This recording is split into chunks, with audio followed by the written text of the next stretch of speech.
छोट एक प्रयास पक्षर एक छोट आर्थिक साहाय्य भोक उपासरे बीतुछि तीन प्राणी जीवन आपण देखिले जानीपारे। हाँ आज्ञा, आमे कहूछु ढेंकानाल खजुरिया कटा हिंदोल उपखंड असरड़ा पंचायत बारसिंगा ग्रामर कथा। ग्रामर दंडधर बेहेरा बयस 51, स्त्री सुकेशी और 14 वर्षर झील सुनंदा को नहीं बरसिंगा ग्राम में रहुथिबा बेले दिन मजूरी करी परिवार चलांती। सबु ठीक ठाक चलीथिबा बेले दाऊ साधिला दैव। एक मास तले हठात दंडधर असुस्थ होई पड़िथिबारु तुरंत तांकु भुवनेश्वर एक घरे मेडिकल रे भर्ती करी चिकित्सा करागला। हेले चिकित्सा परे दंडधरर स्वास्थ्य अवस्था रे विशेष किछि उन्नति घटी नथिला। वर्तमान से कोमा अवस्था रे। एपरि स्थले वर्तमान घरे चुल्ली जळुनी। राशन रे मिलुथिबा 15 केजी चाउल को चाहि बसिछंती पूरा परिवार। 15 केजी चाउल रोषेई सरिबा परे सारा दिन उपास सारा परिवार। स्वामी को छाड़ी स्त्री घर छाड़ी बाहर को जिपा अवस्था नथिबा बेले 14 वर्षर झीलटी मुह माड़ी कांधिबा व्यतीत आउ किछि चारा नाही।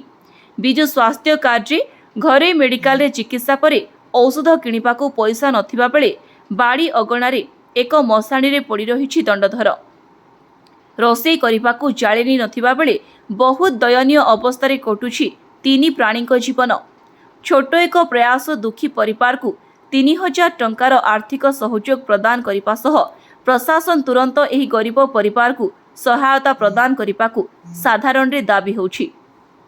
बारसिंगा दंडधर बेहरा घर पाखे ताकर ये परिस्थिति है जे तांकर ब्रेन ट्यूमर आउ पारालिसी बेचारा एकला लोक आग पछ कहीं नहांती स्त्री एकुटिया कौन आड़े कौन सहयोग साहय ना विभिन्न जगार देखा दुखी करी बहुत हैरान असुविधार घरे बेचारा पड़ रही।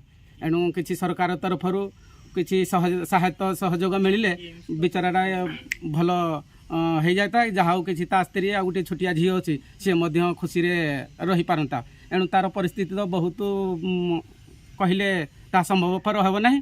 एणु आपण मैंने देखुं घर द्वार ता परिस्थिति कौ भाया। एणु सरकार सहायता किसी हो आपण मान द्वारा एतिकी आमर विनती अनुरोध। ये जो अनुष्ठान आसी आप कौन कहे विषय जहाँ ये खबर शुणी एक छोट प्रयास आसी दंडधर बेहरा पाखे किसी साहाय्य सहायतार हाथ बढ़े जीती आपण भी जहाँ देवे से आसिक प्रस्तुत अच्छा सहयोग करते से आपण मान आपण टीम को बहुत बहुत अशेष धन्यवाद। ब्यूरो रिपोर्ट, प्रयाग खबर।